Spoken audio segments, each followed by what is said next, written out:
The massive doors of the Galactic Council chamber opened with a deep rumble that echoed through the halls. Inside, the most powerful beings in the galaxy gathered around a circular table that stretched across the enormous room. The chamber itself was a marvel of engineering, with walls that reached up into darkness and gravity fields that allowed different species to sit comfortably according to their needs. At the head of the table sat the council chairman, an ancient being whose species had been mediating galactic disputes for thousands of years. Around him, the representatives of various civilizations took their assigned seats. The seating arrangement was no accident. The strongest, most aggressive species sat closest to the center, while those considered less important were placed further away. The Krex warriors dominated the inner circle. These massive beings stood nearly 10 feet tall, with thick gray skin that looked like armor plating. Their muscles bulged beneath their ceremonial robes, and their red eyes scanned the room with barely contained aggression. General Thorn, their leader, cracked his knuckles as he settled into his reinforced chair. The sound was like breaking rocks. Next to them sat the Vorthan delegation. These blue-skinned aliens were smaller than the Krex, but no less impressive. Their heads bore intricate tattoos that told the story of their many battles. Admiral Kane, their chief representative, wore a uniform decorated with medals from 100 different conflicts. Her sharp teeth gleamed as she smiled coldly at the other delegates. The Nexari took up the next section of seats. Unlike the others, they appeared almost human-like, but their pale skin had a metallic sheen, and their eyes glowed with an inner light. They were known throughout the galaxy for their advanced technology and devastating weapons. Commander Vale sat perfectly still, his enhanced mind already calculating strategies for the coming discussion. As the seating arrangement moved outward from the center, the species became progressively less militaristic. There were traders, scientists, and diplomats from peaceful worlds that preferred negotiation to warfare. But it was the back section of the chamber that drew the most attention, or rather, the lack of attention. There, in the furthest rows from the center of power, sat the human delegation. 3 ordinary-looking people in simple dark uniforms occupied seats that most other species would consider an insult. They made no complaints about their placement. They did not demand better seating or louder voices in the proceedings. They simply sat quietly, watching and listening. David Martinez, the human ambassador, was a middle-aged man with graying hair and tired eyes. He carried no weapons, wore no armor, and displayed no medals. His companions, Lisa Thompson and Robert Chun, were equally unremarkable. To the warrior races, they looked weak and pathetic. The council chairman called the session to order. His voice boomed across the chamber as he announced the day's main agenda item. Today we discuss the new Galactic Security Initiative. General Thorn of the Krex Empire has requested to address the council. General Thorn stood up, his massive frame casting a shadow over nearby delegates. When he spoke, his voice was like grinding stone. Fellow council members, our galaxy faces many threats. Pirates raid our trade routes. Rebel groups challenge our authority. Unknown enemies lurk beyond our borders. Yet some among us contribute nothing to our common defense. His red eyes swept across the chamber, pausing deliberately on the human section. For too long, we have allowed passive observers to enjoy the benefits of galactic civilization while offering nothing in return. The time has come for action, Admiral. Kane rose to support him. The Vorthan clans agree completely. Our warriors die protecting trade routes while others sit safely behind our shields. Our fleets patrol dangerous sectors while others profit from the peace we maintain. This cannot continue. Commander Vale's metallic voice added to the chorus. The Nexari Collective has spent vast resources developing defensive technologies. We share these advances freely with the Council, yet some members contribute no research, no weapons, no support of any kind. The 3 speakers had made their point clear without naming humans directly. but everyone in the chamber understood the target of their criticism. Other warrior species began voicing their agreement. The Corvani hissed their approval. The Brutok delegation pounded their fists. On the table, the mood in the chamber grew hostile. Therefore, General Thorne continued, "We propose a new policy. Every member species must demonstrate their commitment to galactic security. Each civilization must prove their military capability and their willingness to defend our common interests. Those who cannot or will not meet these standards will have their council representation reduced accordingly." The chairman looked troubled by this proposal. "General Thorne, the council has always valued diversity. Not every species excels in warfare. Some contribute through trade, others through scientific research, still others through cultural exchange. Contributions that mean nothing when enemies attack," Admiral Kane interrupted sharply. "When raiders strike a convoy, do they negotiate with traitors? When unknown threats emerge from deep space, do they stop to appreciate art and culture? Only strength matters when survival is at stake." The debate that followed was intense. Peaceful. Species argued for their right to remain nonviolent. Scientists insisted that research was more valuable than weapons. Traitors claimed that economic stability was the foundation of galactic civilization, but the warrior races had come prepared for this discussion. They had formed a coalition beforehand, and their combined influence was enormous. One by one, they presented examples of recent conflicts where military force had been necessary. They showed records of planets that had fallen because they lacked adequate defenses. They painted a picture of a galaxy where only the strong survived. Throughout this entire heated debate, the human delegation remained silent. David occasionally took notes on a simple tablet, but he made no speeches, asked no questions, and raised no objections. When other delegates gestured angrily or raised their voices in passionate arguments, the humans sat calmly as if the discussion did not concern them. This apparent indifference only made the warrior races more determined to target them. To the Krex, Vorthan, and Nexari, the human silence looked like acceptance of their own weakness. They saw it as admission that humans had nothing valuable to offer the galaxy's defense. As the day wore on, the pressure mounted for a formal vote on the new security requirements. Smaller species began to waver under the aggressive rhetoric of the warrior coalition. Even some peaceful civilizations started to worry that they might need military protection that only the strong could provide. Finally, the chairman called for order. "Before we vote on this proposal, I must ask if any delegation wishes to speak against it. This is your final opportunity to present alternative viewpoints." The chamber fell silent.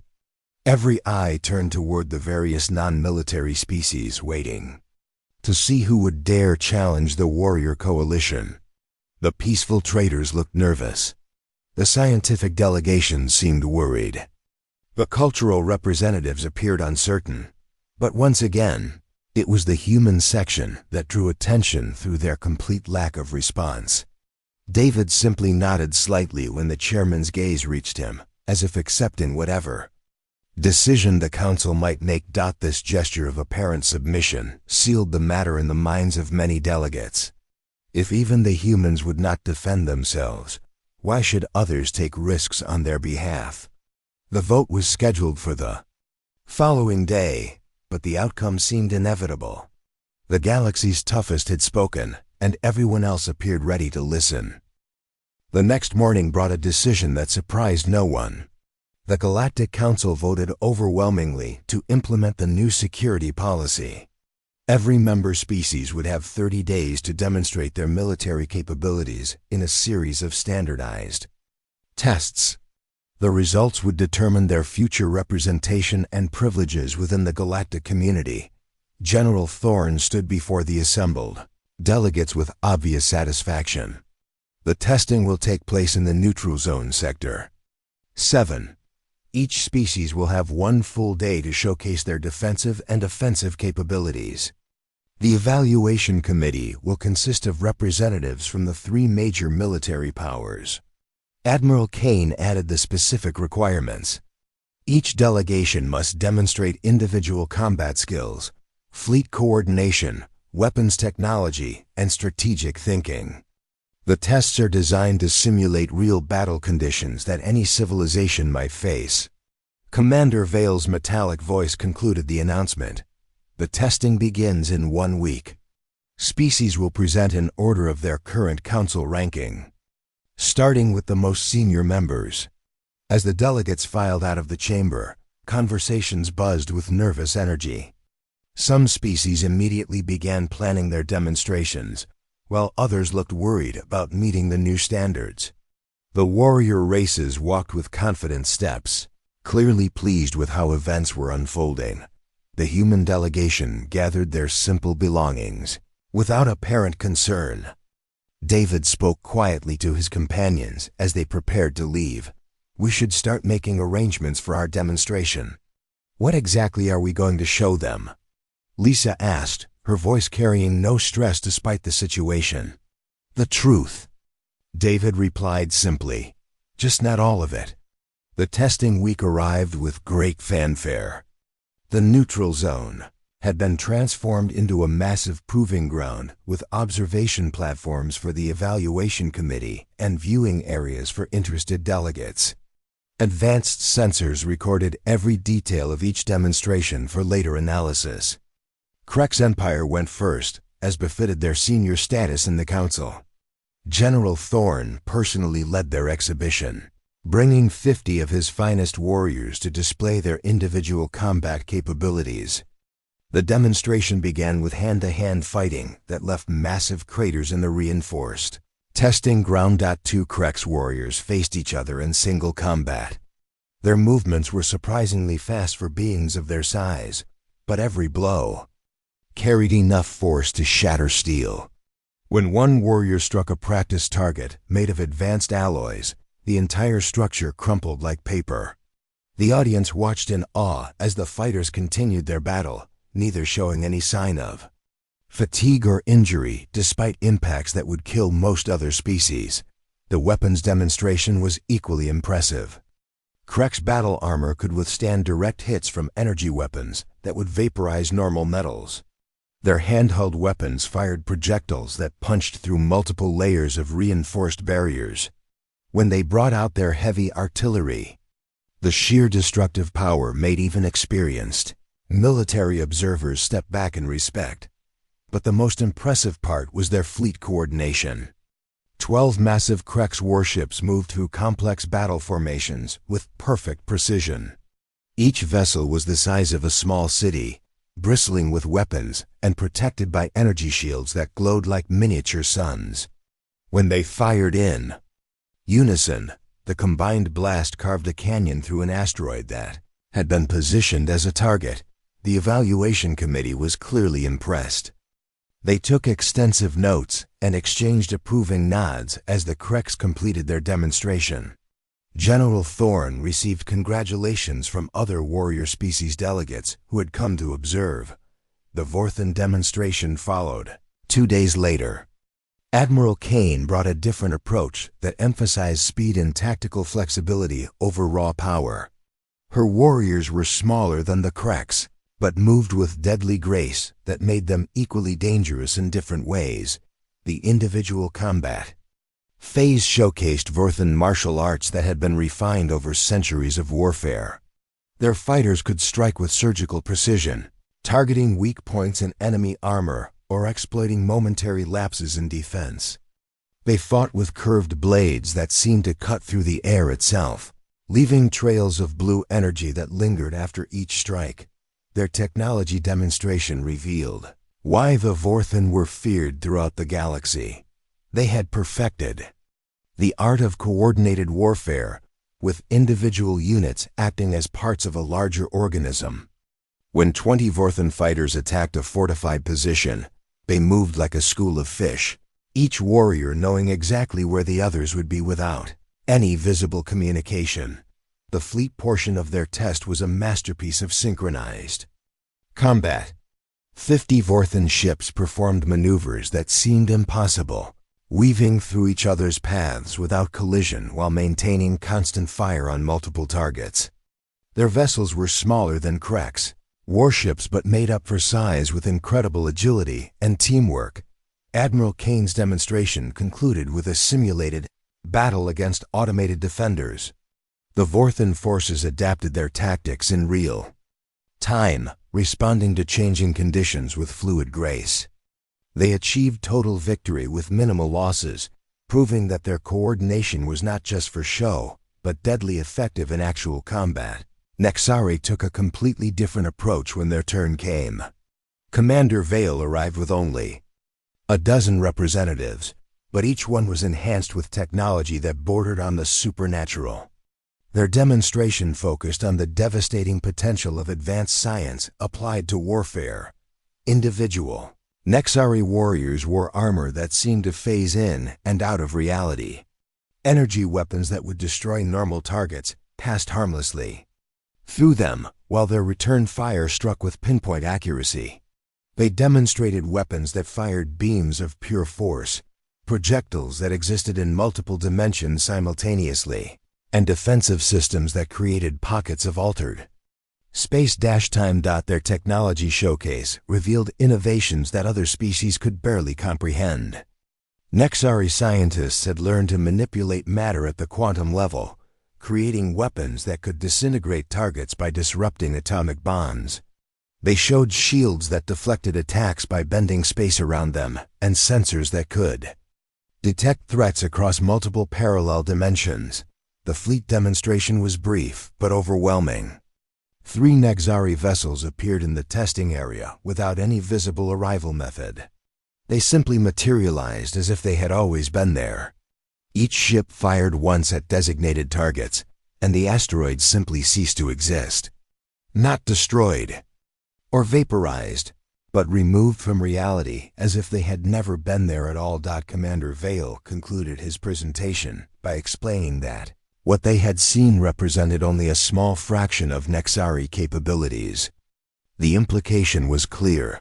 Any species that challenged them would face forces beyond their ability to comprehend or resist. By the time the major powers had completed their demonstrations, the standards had been set impossibly high. Other species that followed showed impressive capabilities in their own right, but nothing that came close to matching the big 3. Some focused on defensive technologies, others on specialized weapons, but all seemed primitive compared to what had come before. The human demonstration was scheduled for the final day of testing. As the date approached, other delegates began placing bets on how quickly the humans would embarrass themselves. The general consensus was that humanity would provide comic relief after weeks of serious military displays. On the morning of the human test, a single unremarkable transport ship appeared at the edge of the testing zone.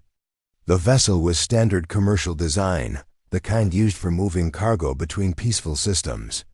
It showed no weapons, no armor, and no obvious modifications that would suggest military purpose. Captain Riley's voice came over the communication system, polite but unremarkable. Testing control. This is the human vessel transit. Requesting permission to begin our demonstration. The evaluation committee exchanged glances that mixed amusement with disbelief. After weeks of watching the galaxy's most powerful militaries display their strength, humanity had sent what appeared to be a civilian cargo ship with a crew of 5. "Permission granted," came the response. "You may begin whenever ready." What happened next was so ordinary that many observers initially thought there had been some mistake. The human ship transit moved through its demonstration with disappointing normalcy. Captain Riley and her small crew performed basic maneuvers that any competent pilot could execute. They deployed standard defensive shields, ran routine sensor scans, and conducted what appeared to be training exercises rather than a proper military demonstration. The evaluation committee watched with growing impatience as the humans showed nothing impressive. Their ship's weapons were basic energy cannons that barely scratched the practice targets. Their defensive systems were standard commercial grade, designed more for asteroid deflection than combat. Their crew performed competently, but without any of the specialized skills displayed by the warrior races. "Is this some kind of joke?" General Thorne muttered to his fellow evaluators. The massive Krex warrior could not hide his disgust at what he considered a pathetic display. Admiral Kane agreed with obvious irritation. "After everything we've seen this week, they send us a cargo hauler with a crew that looks like merchant marines." Commander Vale remained silent, but his enhanced sensors recorded every detail of the human demonstration with mechanical precision. Something about their behavior patterns struck him as unusual, though he could not identify exactly what seemed wrong. The human demonstration concluded after exactly the allotted time. Captain Riley's final report was brief and professional. "Testing control, this is Transit. We have completed our scheduled activities, requesting permission to return to port." "Permission granted," came the response, though the controller's voice carried clear disappointment. After weeks of spectacular military displays, the humans had provided nothing worth remembering. As the human ship departed, delegates throughout the observation areas began discussing the obvious results. Humanity would clearly receive the lowest possible rating and minimal representation in future council matters. Some species that had worried about meeting the new standards now felt confident about their own upcoming evaluations. The testing concluded with final presentations from smaller civilizations. While none matched the impressive capabilities of the major powers, most at least demonstrated proper military equipment and training. The humans remained alone at the bottom of everyone's expectations. 3 days after the testing ended, everything changed. Long-range sensors at the galaxy's edge detected something that made experienced military commanders stop their conversations mid-sentence. The readings were so unusual that most observers initially assumed equipment malfunction. But as more stations confirmed the data, a terrible truth became clear. Something vast was approaching from the dark space between galaxies.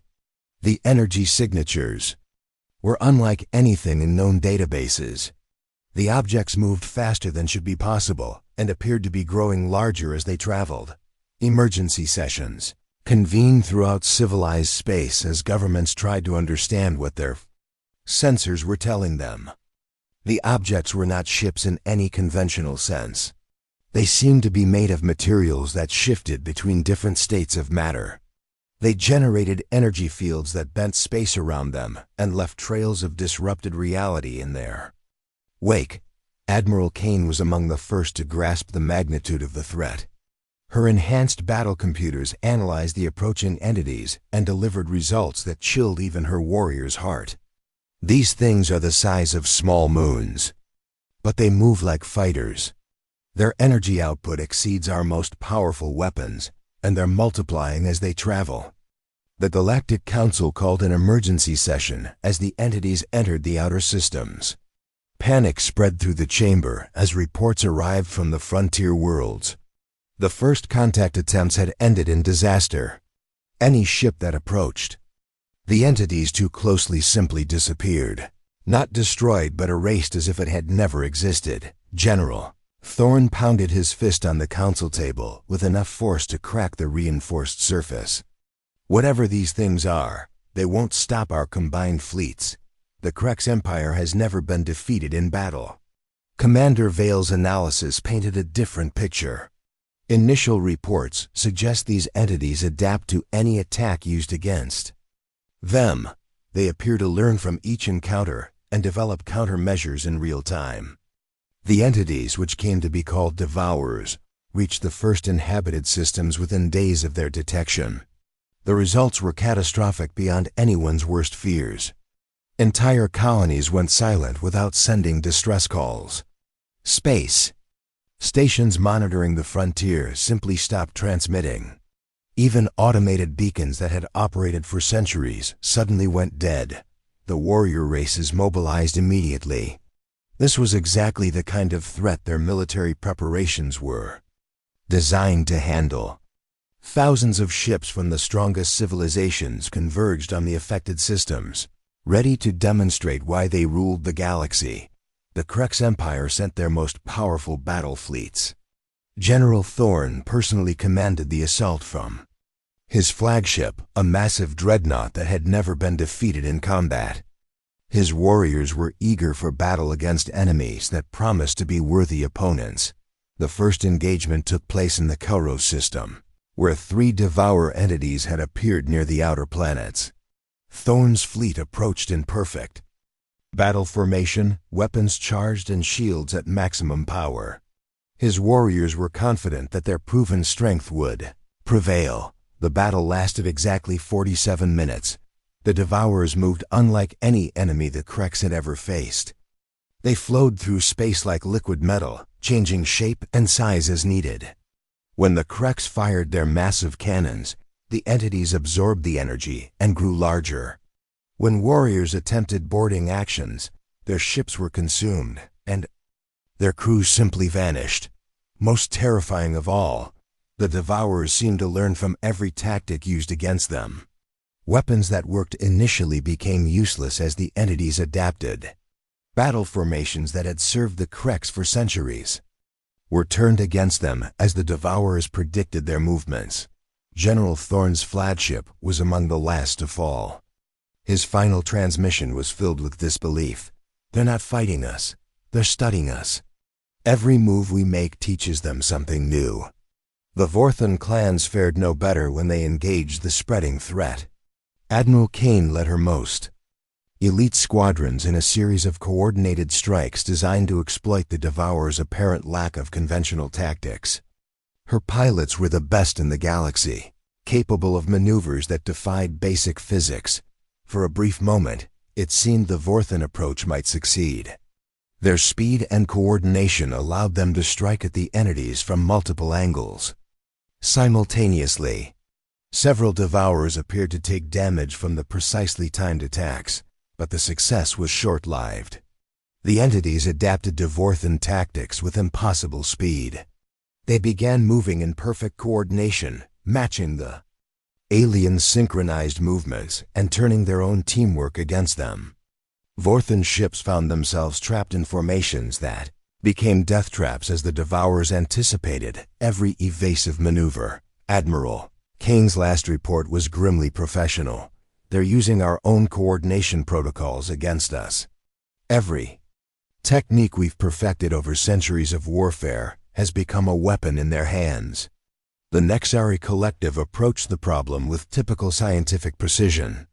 Commander Vale deployed their most advanced weapons, technologies that manipulated reality itself. Surely entities from outside the galaxy could not have defenses against weapons that existed in multiple dimensions. Simultaneously, the results were the most horrifying yet. The Devourers not only survived the Nexari superweapons, but began incorporating them into their own arsenal. Technologies that had taken the Nexari centuries to develop were copied and improved within hours. The entities used the collective's own dimensional manipulation techniques to attack from angles that should not have existed. Commander Vale's final transmission contained a note of scientific curiosity despite the disaster. Fascinating. They don't just adapt to our weapons. They're reverse engineering our entire technological base and using it more efficiently than we ever could. Within 2 weeks of first contact, the 3 most powerful military forces in the galaxy had been effectively eliminated. The Devourers continued their advance toward the core systems, growing stronger with each encounter. Every weapon used against them became part of their arsenal.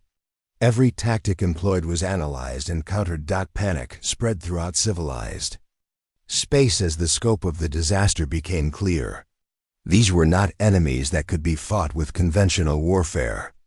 They were something entirely outside the normal rules of conflict, entities that turned strength into weakness and courage into catastrophe. The Galactic Council reconvened in emergency session.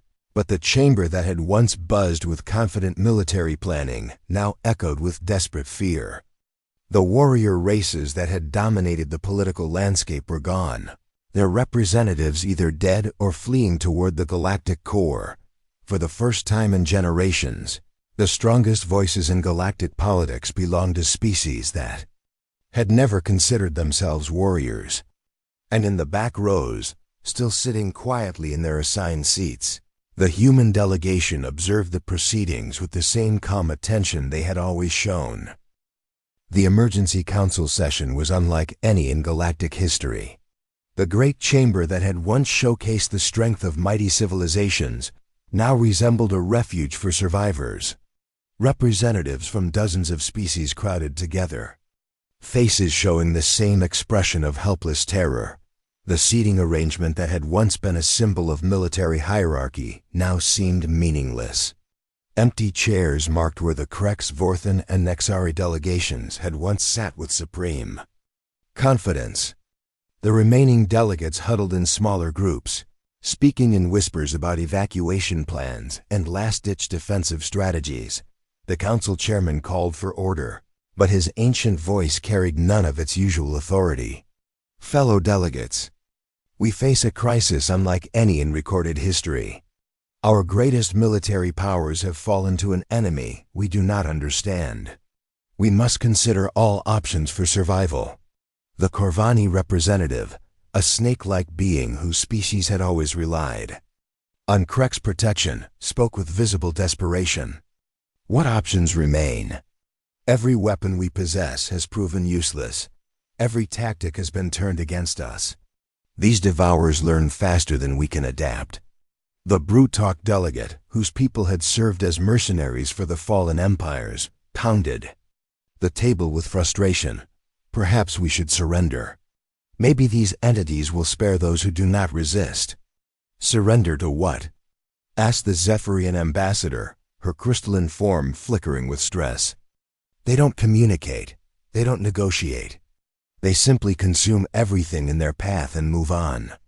As the debate continued, panic and despair filled the chamber. Species that had never needed to plan their own defense scrambled to develop strategies with no experience and no time. The few remaining military advisors could offer nothing but variations on tactics that had already failed catastrophic ally.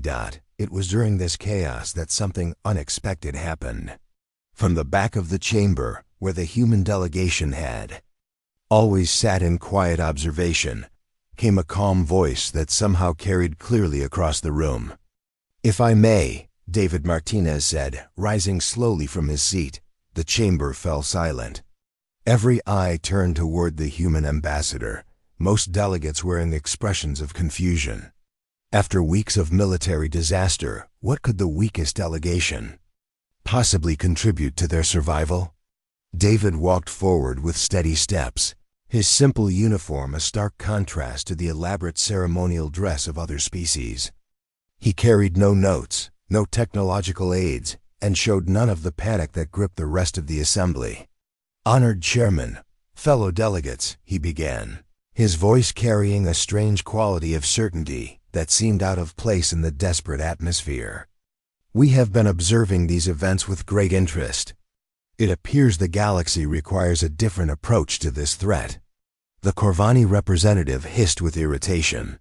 "Humans contributed nothing to our defense. Your demonstration was pathetic. What could you possibly know about fighting such enemies?" David nodded calmly. "You are correct that our demonstration was unremarkable. That was intentional. We were not showing you our combat capabilities. We were studying yours." Admiral Kane's second in command, one of the few Vorthan survivors, leaned forward with hostile suspicion. "Studying us? For what purpose?" "To understand why you would inevitably fail," David replied simply. The blunt statement sent a ripple of shock through the chamber. Several delegates began shouting at once, demanding explanations or expressing outrage at what seemed like an insult to their fallen warriors. David waited for the noise to subside before continuing. "The entities you call devourers are not unknown to humanity. We have encountered them before, in distant galaxies during our early expansion period. We learned, through bitter experience, what they truly are and how they must be faced. Lisa. Thompson stood and joined her ambassador at the center of the chamber. The Devourers are not conquerors in any sense you would understand. They are a testing mechanism created by an ancient civilization to evaluate species that achieve interstellar travel. Robert Chun rose as well, his quiet demeanor unchanged despite the magnitude of his words. They feed on aggression, adapt to strength, and grow stronger with every display of conventional military power. The more force you use against them, the more powerful they become. The chamber erupted in questions and protests.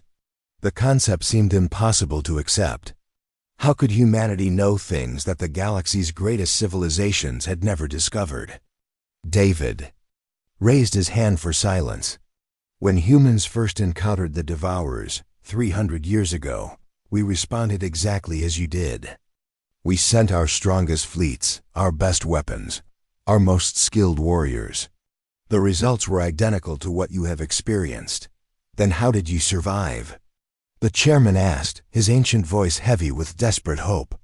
By learning the most difficult lesson any species can master, Lisa replied. We learned that sometimes the strongest response is no response at all. The concept seemed to make no sense to delegates whose entire understanding of conflict was based on meeting force with greater force. The Brutok representative voiced what many were thinking. You're saying we should do nothing while these things destroy our worlds? We're saying that everything you consider strength is weakness against this particular enemy, Robert explained. The Devourers are designed to test whether a species has progressed beyond primitive aggression.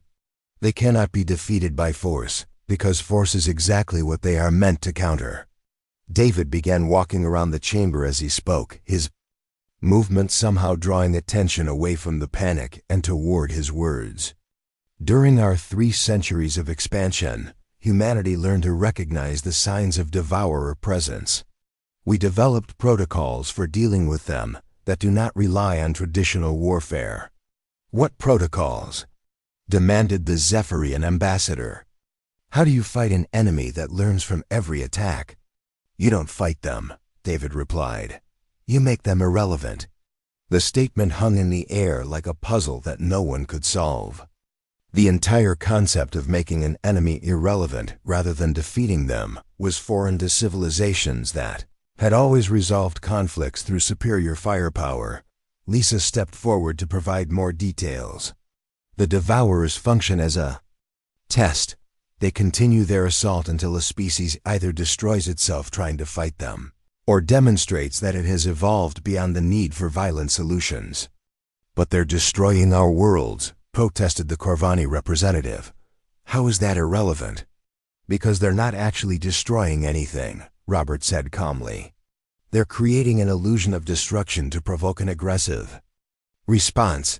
Everything they appear to consume is being held in a state of suspension. The revelation sent another wave of shock through the chamber. If the humans were correct, then billions of beings thought dead might still be alive somewhere. Beyond normal space. David continued his explanation. The Devourers will continue their apparent advance until one of 2 things happens.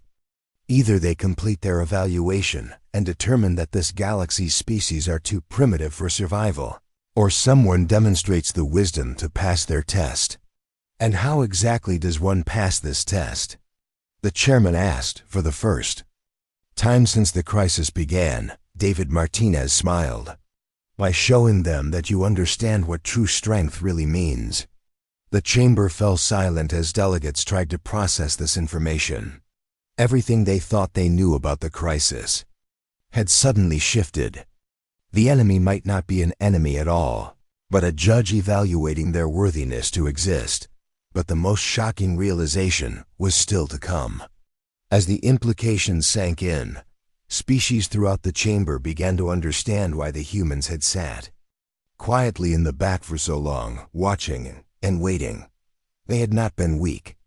They had been patient. The council chairman leaned forward in his ancient seat, his voice carrying desperate hope mixed with uncertainty. Ambassador Martinez, if you truly understand these Devourers, then humanity must lead our response. What do you require from us? David's answer surprised everyone in the chamber. Nothing, absolutely nothing. The statement created confusion among the assembled delegates. After revealing that humanity possessed crucial knowledge about their enemy, they were refusing help from the very civilizations they claimed to be saving. "I don't understand," said the Zephyrian ambassador, her crystalline form flickering with agitation. "If we're all facing extinction, surely you need our resources, our remaining ships, our technology?" Lisa Thompson shook her head gently. "Any direct involvement from your species would only make the situation worse. The Devourers are still monitoring your responses, still learning from your behaviors. The test isn't over just because we've explained what's happening." Robert Chun added quietly, "The more you try to help, the more you prove that you haven't learned the lesson the Devourers are trying to teach." The concept was difficult for the survivors to accept. Every instinct, developed over millions of years of evolution, told them to fight, to struggle, to resist threats with whatever strength they possessed. The idea of deliberately doing nothing felt like surrender, but David had more to reveal. "While you've been focused on the crisis here, humanity has been implementing protocols we developed centuries ago. Our response began the moment we detected the first Devourer signatures at the galaxy's edge." What he described next changed everything the other species thought they knew about human capabilities.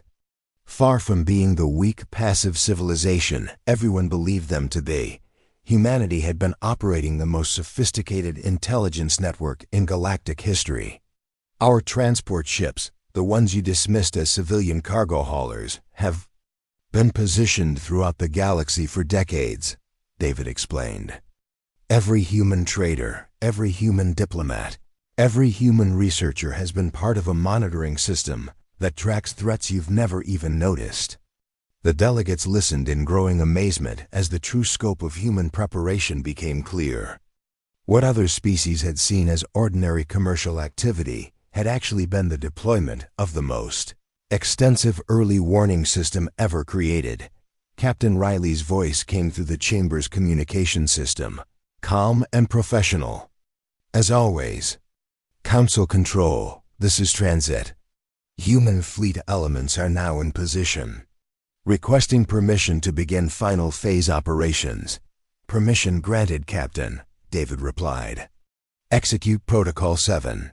Throughout the galaxy, events began unfolding that defied everything the survivors thought they understood about warfare.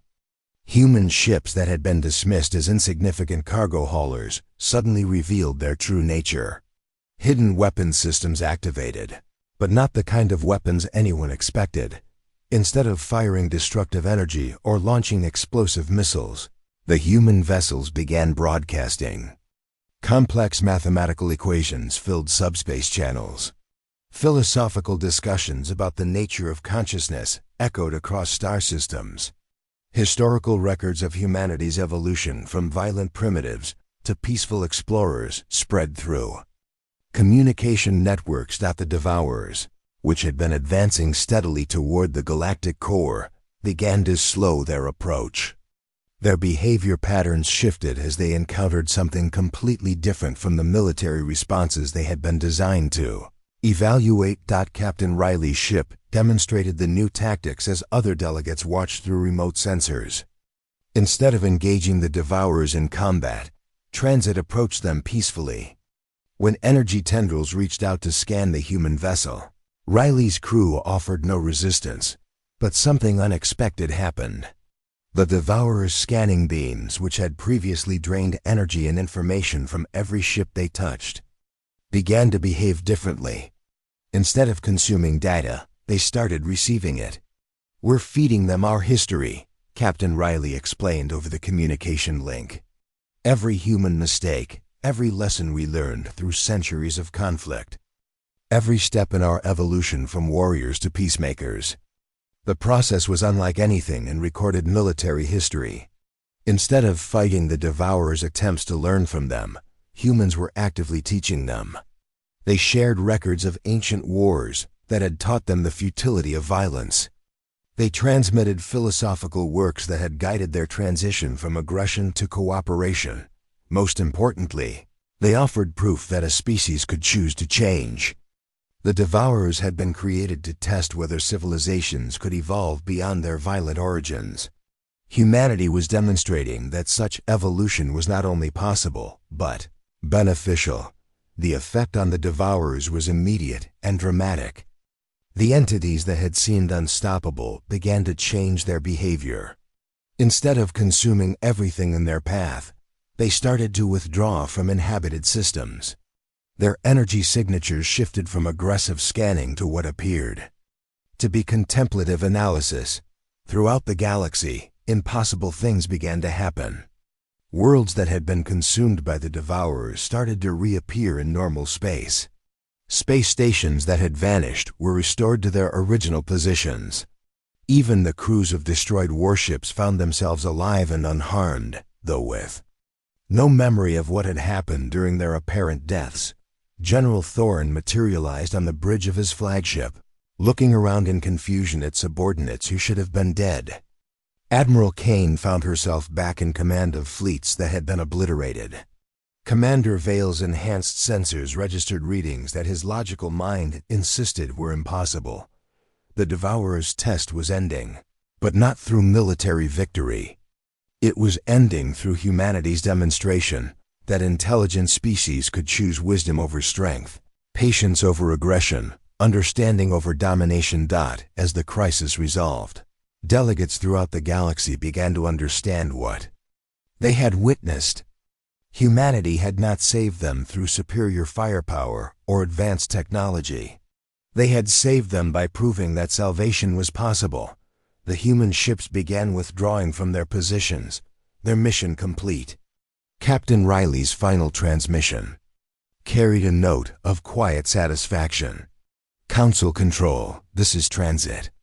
Devourer entities have completed their evaluation and are departing the galaxy. All displaced populations and resources have been restored, resuming normal operations. In the council chamber, the surviving delegates sat in stunned silence as they processed what had happened. The species they had dismissed as weak and worthless had just demonstrated capabilities that redefined what strength meant. David Martinez returned to his seat in the back row, his mission completed. The crisis is over. The Devourers have determined that this galaxy shows sufficient potential for continued existence. They will not return unless another test becomes necessary. The chairman struggled to find words adequate for the moment. Ambassador Martinez, humanity has saved us all. How can we possibly express our gratitude? David's answer was simple and profound. By learning the lesson the Devourers were trying to teach. True strength isn't about how much force you can apply. It's about knowing when not to use it. As delegates began to file out of the chamber, the seating arrangement that had once symbolized military hierarchy seemed meaningless. The strongest beings in the galaxy were not those who could destroy the most enemies, but those who could choose not to fight at all. From that day forward, the back rows of the Galactic Council were never again dismissed as seats for the weak. They had become the place where true wisdom resided, where the galaxy's most dangerous species waited quietly for the moment when their strength was truly needed.